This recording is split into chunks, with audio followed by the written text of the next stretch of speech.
और चलिए अब खबरों में आगे बढ़ रहे हैं और श्रीगंगानगर से बड़ी खबर है, जहां सीआईएसएफ वाहन का ट्रेन की चपेट में आने का मामला सामने आया है, जहां घटना का एक सीसीटीवी फुटेज भी सामने आया। वीडियो में ट्रक ड्राइवर की लापरवाही इसमें दिखाई दे रही है और ये आप तस्वीर देखिए। ड्राइवर ने बिना देखे ट्रैक पर गाड़ी चढ़ा दी और उसके बाद सामने से आ रही ट्रेन इस कार को अपनी चपेट में ले लेती है। सीआईएसएफ निरीक्षक, जवान और ड्राइवर गाड़ी में उस वक्त सवार थे और गाड़ी से बाहर निकल करके सभी ने अपनी जान बचाई। ये आप देखिए, ट्रैक पर गाड़ी फंस जाती है, ट्रेन आती है और इस दौरान सभी उस कार से नीचे उतर जाते हैं। सभी ने उस कार से नीचे उतर करके अपनी जान बचाई। एक बार फिर से आपको जरा तस्वीर दिखाते हैं। ये आप देखिए, ट्रैक पर ये कार फंस जाती है और इस दौरान दूसरी तरफ से आ रही ट्रेन की चपेट में आ जाती है। सीआईएसएफ वाहन का ट्रेन की चपेट में आने का ये मामला है। घटना का सीसीटीवी फुटेज भी अब सामने आया है और वीडियो में ट्रक ड्राइवर की लापरवाही इसमें सामने आई है। प्रदीप हमारे संवाददाता जुड़ चुके हैं ज्यादा जानकारी के साथ। प्रदीप, क्या ये जानकारी मिल रही है? इसमें साफ नजर आ रहा है कि सामने से ट्रेन आ रही है, लेकिन उसके बावजूद भी गाड़ी नहीं रुकती है। बिल्कुल, ये पूरा मामला है वो Suratgarh super thermal power critical station का है, जहां पर देर शाम को कल देर की ये पूरी घटना है, जिसमें सीआईएसएफ की गाड़ी है वो गश्त कर रही थी। इसी दौरान जो गाड़ी का ड्राइवर है, जो ये गाड़ियां हैं वो सीआईएसएफ के पास अनुबंध पर है। तो ऐसे में जिस ड्राइवर, ये जो गाड़ी का चालक है, इसने गाड़ी को बगैर देखे ही रेलवे ट्रैक पर चढ़ा दिया, जिसके बाद से है दूसरी साइड से एक ट्रेन आ रही थी जो मालगाड़ी थर्मल के अंदर आ रही थी, तो वो उसकी है वो टक्कर हो गई। हालांकि पूरे मामले में गनीमत रही कि किसी भी तरीके की कोई जनहानि नहीं हुई और इस गाड़ी के अंदर थर्मल के सीआईएसएफ के कई सुरक्षा अधिकारी मौजूद थे। तो कहीं न कहीं पूरे मामले में है वो जो गाड़ी चालक है उसकी लापरवाही यहाँ पर देखने को मिल रही है और थर्मल के जो सुरक्षा व्यवस्था है उस पर भी यहाँ पर बड़े सवाल खड़े हो रहे हैं, क्योंकि थर्मल के अंदर ट्रैक बने हुए हैं तो वहां पर न कोई फाटक जैसी सुविधा है न ही कोई और जैसे ही ट्रेन की लाइन है उसके ऊपर से है वो सड़कें गुजर रही है, तो बड़ा हादसा हो सकता था। लेकिन गनीमत रही कि पूरे हादसे में कोई भी हताहत नहीं हुआ और चालक की लापरवाही के चलते है जो ये पूरा हादसा यहाँ पर पेश आया है। लेकिन समझ में नहीं आया प्रदीप, क्या ट्रेन जो आ रही थी वो दिखाई नहीं दी? और जब भी ऐसे किसी ट्रैक से होकर के ट्रेन गुजरती है तो बकायदा हॉर्न भी दिया जाता है, तो क्या वो भी नहीं सुनाई दिया? बिल्कुल, जो जिस तरीके से जो थर्मल में सीआईएसएफ प्रशासन ने अनुबंध पर गाड़ियां लगा रखी है, तो इन गाड़ियों के अंदर आमतौर पर जो अनट्रेंड ड्राइवर होते हैं उन ड्राइवरों की यहाँ पर नियुक्ति की जाती है, क्योंकि संबंधित फर्में हैं वो कम पैसे में ड्राइवर रखती है। तो ऐसे में जो ड्राइवर है, कहीं न कहीं ड्राइवर की लापरवाही है वो यहाँ पर सामने जरूर दिखाई दे रही है, क्योंकि ड्राइवर की अगर लापरवाही के चलते इन लोगों की है वो जान भी जा सकती थी। तो ऐसे में कहीं न कहीं बड़ा सवाल है कि इस तरीके के जो प्रदीप, एक चीज और बताइए, जब ये कार हादसे का शिकार हुई उस वक्त कार के अंदर कितने लोग सवार थे? क्योंकि जो वीडियो है उसमें एक शख्स जो है सीआईएसएफ का कोई कर्मी है वो तो बाहर निकलते हुए दिखाई देते हैं, लेकिन आखिरी समय में दूसरी तरफ का एक दरवाजा जरूर खुलता है लेकिन उसमें से निकलता कोई नहीं है। कितने लोग उसमें सवार थे? बिल्कुल, इस गाड़ी के अंदर सीआईएसएफ के निरीक्षक, जवान व ड्राइवर कुल 4 लोग सवार थे, जिसमें से एक व्यक्ति है जो जैसे ही गाड़ी ट्रैक के ऊपर चढ़ती है तो उस जवान को है वो ट्रेन दिखाई दे जाती है, तो वो जो जवान है वो तो जो इस गाड़ी का फाटक है उसको खोलकर बाहर की तरफ भाग जाता है, लेकिन जो वो अन्य जो उसके साथी थे वो इस गाड़ी के अंदर थे। हालांकि उनको है वो ज्यादा चोटें नहीं आई है और पूरे मामले के अंदर गनीमत यही रही कि जो इस गाड़ी के अंदर सवार थे वे सभी लोग सुरक्षित बच गए, अन्यथा बड़ा हादसा हो सकता था। ठीक है, यानी कि कोई बड़ा हादसा हो सकता था, लेकिन ड्राइवर की लापरवाही की वजह से ये इतना बड़ा हादसा हुआ। जरा एक बार फिर से आपको वो तस्वीर दिखाते हैं। ये आप देखिए, ट्रैक पर ये जो कार है वो फंस जाती है और इतने में ही जो पीछे बैठे हुए जो सीआईएसएफ का कर्मी है उनको वो ट्रेन दिखाई दी और वो तुरंत ये आप देखिए, ये अचानक से गेट खोल करके वो बाहर आता है जो सीआईएसएफ का कर्मी है और दूसरी तरफ का गेट भी खुलता है, लेकिन उसमें से निकल नहीं पाते हैं वो। हालांकि जैसे कि हमारे संवाददाता बता रहे हैं कि वो सुरक्षित हैं, ज़्यादा चोटें नहीं आई हैं, लेकिन ये एक बड़ा हादसा हो सकता था और ये लापरवाही की एक बड़ी तस्वीर है। ड्राइवर की लापरवाही की वजह से यह हादसा हुआ। खैर, बहुत शुक्रिया प्रदीप इस पर जानकारी देने के लिए। वहीं राणा सांगा पर सपा सांसद की विवादित टिप्पणी, रामजी लाल सुमन के बयान पर राजस्थान में आक्रोश बना हुआ है। राणा सांगा के वंशजों की सपा सांसद को नसीहत है, सपा नेता पहले इतिहास पढ़ लें। केंद्रीय मंत्री गजेंद्र सिंह शेखावत की तरफ से बयान दिया गया। सांसद अल्पबुद्धि, इतिहास का ज्ञान नहीं है, ये शेखावत ने कहा है। रामजी लाल सुमन ने सांसद जो राणा सांगा हैं उनकी बाबर से तुलना की थी और इस मामले को लेकर के केंद्रीय मंत्री और राणा सांगा के वंशजों का इस पर क्या कहना है, जरा वो आपको सुनवाते हैं।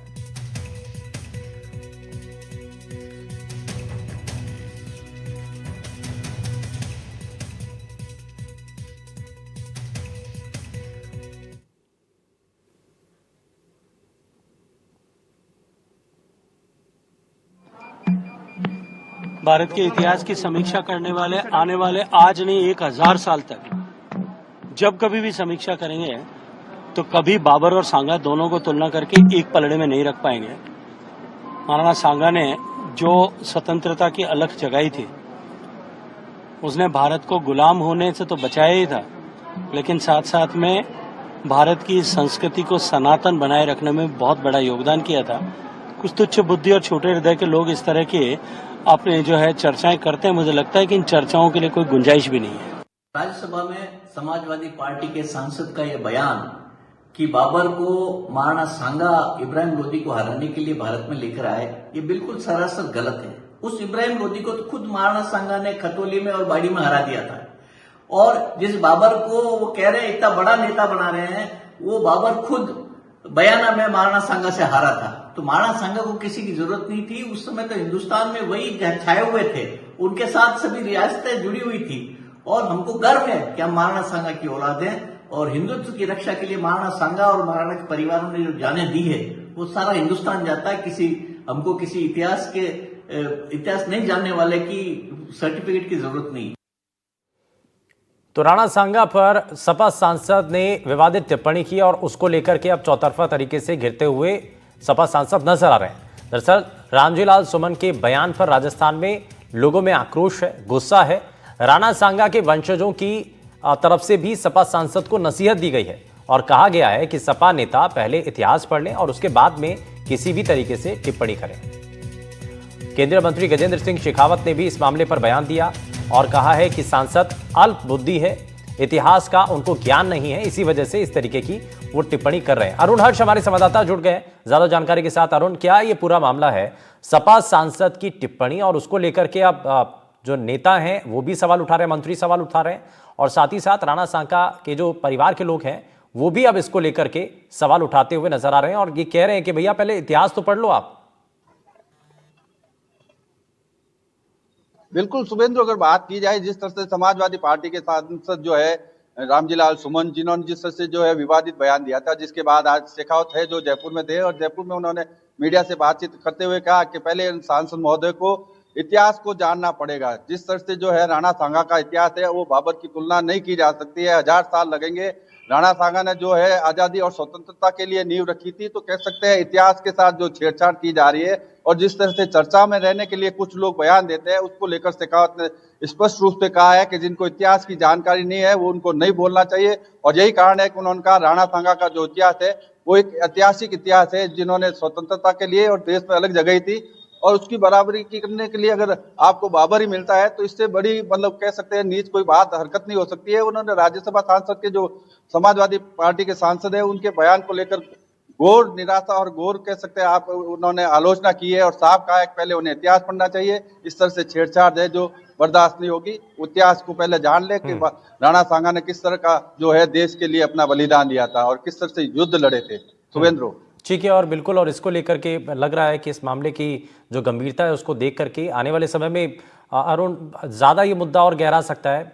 न सिर्फ लोगों की जनभावनाएं इस मामले से जुड़ी हुई हैं, इसका विरोध भी हो सकता है और साथ ही पॉलिटिकल रूप से इस पर एक बड़ा बवाल भी होता हुआ नजर आ सकता है। बिल्कुल शुभेंद्र, इसमें कोई दो राय नहीं है। जिस तरह से जो है राणा सांगा का जो इतिहास और उनके वंशज जो है और साथ ही साथ उनके समाज, क्षत्रिय समाज से जुड़े लोग इस बात को लेकर नाराजगी जाहिर कर सकते हैं और आने वाले दिनों में निश्चित रूप से कह सकते हैं कि इसका विरोध देखने को मिलेगा।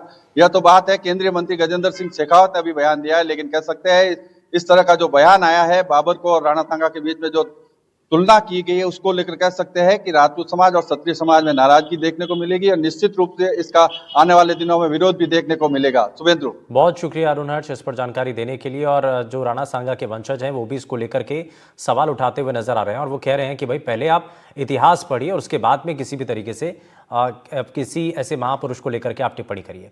अब जरा खबरों में आगे बढ़ते हैं। सड़क पर टेंट लगाने के दौरान झगड़े में एक व्यक्ति की मौत के मामले में परिजनों का विरोध लगातार जारी है। दरअसल घटना के बाद समाज और टेंट एसोसिएशन के लोग आक्रोशित हैं और वो लाटनू अस्पताल की मॉर्चरी के बाहर धरने पर बैठ गए। पूरे दिन धरना जारी रहा और परिजन आरोपियों को गिरफ्तार करने की मांग पर अड़े रहे। साथ ही आरोपियों की गिरफ्तारी नहीं होने तक मृतक का शव लेने से भी इनकार कर दिया। वहीं टेंट व्यवसायियों ने भी शनिवार को काम बंद रखकर विरोध जताया। आपको बता दें, शुक्रवार रात लाडनू में एक कार्यक्रम के लिए टेंट व्यवसायी यूसुफ टेंट लगा रहे थे और इसी दौरान रास्ते को रोकने को लेकर के एक युवक से विवाद हुआ। विवाद इतना बड़ा कि आरोपियों ने यूसुफ के साथ मारपीट की, जिससे यूसुफ की तबीयत बिगड़ गई और उसने दम तोड़ दिया था। तेली रोड पे टेंट लगा रहे थे तो आपस में किसी के रंजिश के द्वारा उन्होंने टेंट हटवाने का कहा कि हमारे यहाँ टेंट न लगाए, और वो टेंट वहाँ से कम 30 साल से लगता आ रहा है, जिसमें उन भाइयों ने कहा कि ये काम ऐसे नहीं होना चाहिए, यहाँ से टेंट हटाओ। तो हमारे यूसुफ भाई बरगुजर ने यही कहा कि आप पार्टी से बात करो, हमसे बात क्यों करते हो? भाई जो पार्टी लगवा रही है उनसे बात करो, हमें कहने से कोई फायदा नहीं होगा। जो रिपोर्ट दी उस पर मुकदमा दर्ज कर लिया है। एफएसएल टीम को मौके पे बुला लिया, साक्ष्य जुटाए हैं और मेडिकल बोर्ड बनवा लिया पोस्टमार्टम के लिए। अभी मेडिकल बोर्ड से पोस्टमार्टम करवा के और तकरीबन अनुसंधान किया जा रहा है। जो भी दोषी होगा उनके विरुद्ध सख्त कार्रवाई की जाएगी। तकनीक ने जिंदगी को जितना आसान बनाया है उतना मुश्किल भी कर दिया है। इन दिनों डेटिंग ऐप का चलन काफी तेजी से बढ़ा है, जिससे कई लोग इसके शिकार हो रहे हैं। क्या है ये डेटिंग ऐप और कैसे लोग इसका शिकार हो रहे हैं, आगे देखिए आप।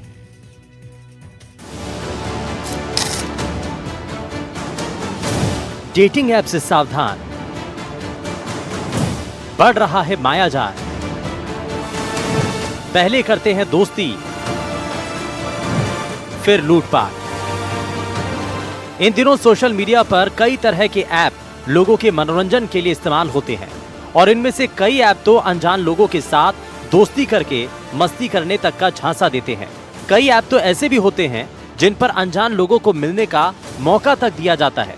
अब सामने कौन है, क्या करता है, किसी को कुछ भी नहीं पता होता। अब ऐसे में जो लोग ऐसे ऐप के जरिए अनजान लोगों से दोस्ती करते हैं, उनमें से ज्यादातर का लुटना पिटना तय है। ऐसे में कई गैंग सक्रिय हैं जो इन ऐप के जरिए लोगों को अपना शिकार बनाते हैं। जो लोग इन गैंग का शिकार बनते हैं वो लोकलाज में लुट पिट कर चुप हो जाते हैं। अगर कोई पीड़ित सामने आता है तभी ऐसे गैंग के चेहरे बेनकाब हो पाते हैं। जयपुर पुलिस ने ऐसे ही एक गैंग के 4 लोगों को गिरफ्तार कर 2 बड़ी वारदातों का खुलासा किया। डेटिंग ऐप के जरिए की दोस्ती, सुनसान जगह बुलाकर की लूटपाट। फरीदाबाद से जयपुर आए युवक के साथ लूटपाट। बहन से मिलने आए युवक को बदमाशों ने बनाया शिकार। युवक को फ्लैट पर बुलाकर अश्लील वीडियो बनाई, फिर वायरल करने की धमकी देकर 10,000 रुपए छीने। पीड़ित के रिश्तेदारों से ऑनलाइन पेमेंट मंगवाई। युवक ने प्रतापनगर थाने में शिकायत दर्ज कराई। पुलिस ने 4 लोगों को गिरफ्तार कर लिया है। बीते कुछ महीनों में राजधानी जयपुर में कई ऐसे मामले सामने आए हैं जहां पर डेटिंग ऐप के माध्यम से लोगों को शिकार बनाया जा रहा है और डेटिंग ऐप के माध्यम से अश्लील वीडियो बनाए जाते हैं और लोगों को सुनसान जगह पर बुलाकर लूटपाट जैसी घटना को अंजाम दिया जाता है। दरअसल अगर पिछले कुछ दिनों की बात की जाए तो जयपुर के प्रतापनगर थाना इलाके में कई ऐसे मामले दर्ज हुए हैं जहां पर युवकों को बुलाया जाता है और फिर अश्लील वीडियो बनाया जाता है। एक ऐसा ही केस अभी नया आया है जिसके अंदर फरीदाबाद का एक युवक जयपुर पहुंचता है और जयपुर पहुंचने के बाद डेटिंग ऐप के ऊपर उसे एक मैसेज मिलता है। मैसेज में जैसे ही वो हाय हेलो करता है तो उसे एक जगह बुलाया जाता है और उस जगह पहुंचने के बाद उसके कपड़े उतार कर उसका एक अश्लील वीडियो बनाया जाता है और उससे पैसे छीने जाते हैं। करीब 10,000 रुपये उससे कैश जो है वो लूटे गए। उसके बाद उनके परिवार के लोगों से ऑनलाइन जो पैसा ट्रांसफ़र करवाया गया। सामने आई इस हैरान करने वाले मामले में जहां फरीदाबाद से जयपुर अपनी बहन से मिलने आए युवक को बदमाशों ने अपना शिकार बनाया, तो वहीं युवक को एक फ्लैट पर बुलाकर उसकी अश्लील वीडियो बनाई, फिर वायरल करने की धमकी देकर 10,000 रुपए छीन लिए। इतना ही नहीं, पीड़ित युवक के रिश्तेदारों से ऑनलाइन पेमेंट मंगवाई, जिसके बाद युवक ने प्रतापनगर थाने में शिकायत दर्ज की है। फिलहाल इस मामले के सामने आने के बाद ऐसी ऐप से बचने की सलाह दी जा रही है। कि कहीं और कोई ऐसी खतरनाक ऐप का शिकार न हो जाए। इस मामले के अंदर 4 लोगों को पुलिस ने गिरफ्तार किया है और फिलहाल चारों को जेल भेज दिया है, लेकिन डेटिंग ऐप से लगातार लोगों को शिकार बनाने की वारदात रुकने का नाम नहीं ले रही। इससे पहले भी वेस्ट इलाके में भी इसी तरह का मामला सामने आया था और पुलिस भी लगातार इस तरह की डेटिंग ऐप के माध्यम से जो गैंग्स काम कर रही है, जो लोगों को शिकार बना रही है, उनके खिलाफ एक्शन लेती हुई दिखाई दे रही है। लेकिन इसी के साथ साथ इस तरह की वारदात भी लगातार शहर में बढ़ती जा रही है। Mubarak Khan, NDTV, Jaipur. Paper leak Rajasthan में सियासत से लेकर आम लोगों के बीच सबसे ज्यादा चर्चा का मुद्दा कोई रहा है तो ये एक बड़ा मुद्दा रहा है। लेकिन आज पेपर लीक को लेकर भजनलाल सरकार की जीरो टॉलरेंस नीति और एसओजी को खुली छूट का नतीजा यह है कि पेपर लीक के गुनहगार गिरफ्तारी के डर से प्रदेश से भागने की राह ढूंढ रहे हैं। वहीं एसओजी उन्हें चुन चुनकर अब निशाना बना रही है।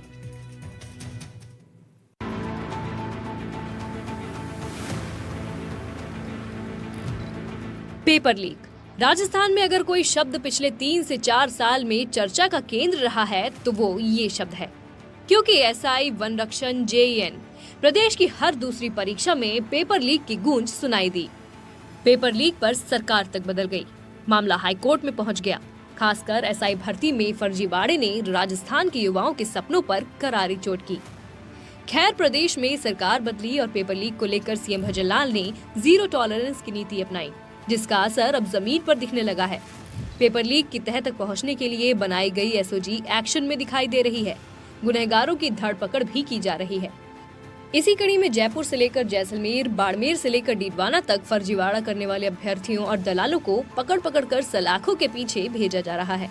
अब तक एसआई पेपर लीक मामले में 49 ट्रेनी एसआई गिरफ्तार किए जा चुके हैं। साथ ही कई दलालों को हवालात की हवा भी खिलाई जा रही है। खुद सीएम ने भी एक बार फिर पेपर लीक में लिप्त लोगों पर सख्ती करने की चेतावनी दे दी। आपसे कहना चाहता हूँ, आज का पेपर भी आपने पढ़ा है। कई लोग मेरे से कहते हैं कि यह सिलसिला कब तक चलेगा। अरे भाई, ये सिलसिला तो चलेगा। आज भी आपने देखा है 3-4 लोगों को गिरफ्तार किया है पेपर लीक वालों। लगातार हम गिरफ्तार कर रहे हैं। ये संख्या 250 तक पहुंच रही है। धीरे धीरे देरी निकलते जा रहे हैं। उधर भी काम कर रहे हैं और इधर युवाओं के लिए रोजगार देने का भी काम हम लगातार कर रहे हैं। अभी हम 29 तारीख को रोजगार मेला लगेगा, उसमें भी लगभग हम 8000 लोगों को नियुक्ति पत्र देने जा रहे हैं। उसमें से 1-2 महीना बाद, हर 1-2 महीना बाद युवाओं को रोजगार देने का काम हमारी सरकार कर रही है। सीएम की बातों का असर जमीन पर भी दिख रहा है, जहां एसआई भर्ती के साथ साथ अन्य भर्तियों में फर्जीवाड़े के आरोपियों पर एक्शन लिया जा रहा है। वन रक्षक भर्ती परीक्षा 2020 पेपर लीक से जुड़े मामले में बाड़मेर से एसओजी ने कांग्रेस नेता को हिरासत में लिया। एसओजी टीम ने बाड़मेर पीजी कॉलेज के पूर्व छात्र संघ अध्यक्ष नरेश देव सहारण पर शिकंजा कसा। वहीं पेपर लीक मामलों में लिप्त राज्यकर्मियों को भी बर्खास्त करके सख्त संदेश दिया जा रहा है। इस कड़ी में पटवारी भर्ती मामले में दौसा के सरगना हर्षवर्धन को राज्य सेवा से बर्खास्त किया गया। हर्षवर्धन को जेईएन भर्ती परीक्षा 2020 में एसआईटी ने नेपाल बॉर्डर से गिरफ्तार किया था। अब तक एसआई भर्ती परीक्षा में लिप्त 86 राज्यकर्मियों को बर्खास्त किया जा चुका है। वहीं 189 राज्यकर्मियों के विरुद्ध भी विभागीय जांच हो रही है। एसओजी की ताबड़तोड़ कार्रवाई का डर इस कदर आरोपियों में हो चुका है कि वो इसके शिकंजे से बचने के लिए छिपने को मजबूर हैं। जैसलमेर में भी एसओजी ने पूछताछ के लिए थानेदार प्रियंका गोस्वामी को बुलाया। जयपुर से आते समय बीच रास्ते से ही प्रियंका गोस्वामी फरार हो गयी। कुल मिलाकर देखा जाए तो भजनलाल सरकार पेपर लीक में लिप्त लोगों को बख्शने को बिल्कुल मूड में नहीं है। एसओजी को खुली छूट दी गई है एक एक को सलाखों के पीछे भेजने की। इसके साथ साथ आगामी परीक्षाओं में पेपर लीक ना हो, इसकी भी तैयारी हाल ही में संपन्न रीट परीक्षा में देखी गई, जहां नकल माफिया तो क्या, परिंदा भी पर नहीं मार सका। Bureau report, NDTV Rajasthan.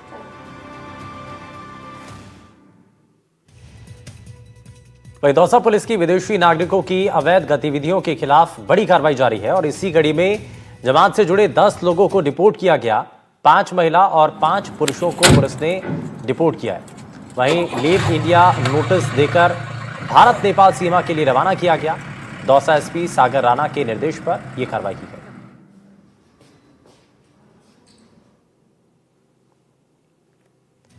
वहीं दौसा जिले में पुलिस का एरिया डोमिनेशन अभियान जारी है और इसके तहत ताबड़तोड़ कार्रवाई करते हुए पुलिस ने आर्म्स एक्ट, जुआ आबकारी अधिनियम समेत अन्य मामलों में कार्रवाई की। सिकंदरा थाना पुलिस ने 8 गिरफ्तारी वारंटी 170 BNS धाराओं में गिरफ्तार समेत अन्य मामले में गिरफ्तारी हुई है। 2 मामलों में 19 लीटर और 800 लीटर वॉश को भी नष्ट किया। तो 800 लीटर से ज्यादा वॉश को नष्ट किया गया है और साथ ही एरिया डोमिनेशन अभियान के तहत ये कार्रवाई की गई है। और आपको बता दें कि लगातार ऐसे अभियान चलाए जाते रहे हैं ताकि जो पूरी तरीके से ऐसी समाज के अंदर कुरीतियां फैल रही हैं उसको दूर किया जा सके, और इसी के लिए एरिया डोमिनेशन अभियान के तहत ये फिलहाल कार्रवाई की गई है। आपको बताएं 8 आरोपी इस दौरान पुलिस की गिरफ्त में आ चुके हैं। ये तस्वीरें आपके सामने। 800 लीटर से ज़्यादा जो वॉश है उसको नष्ट कराया गया। राजस्थान प्राइम में फिलहाल के लिए बस उतना ही, लेकिन तमाम बड़ी खबरों को जानने के लिए आप बने रहिए NDTV राजस्थान के साथ। नमस्कार।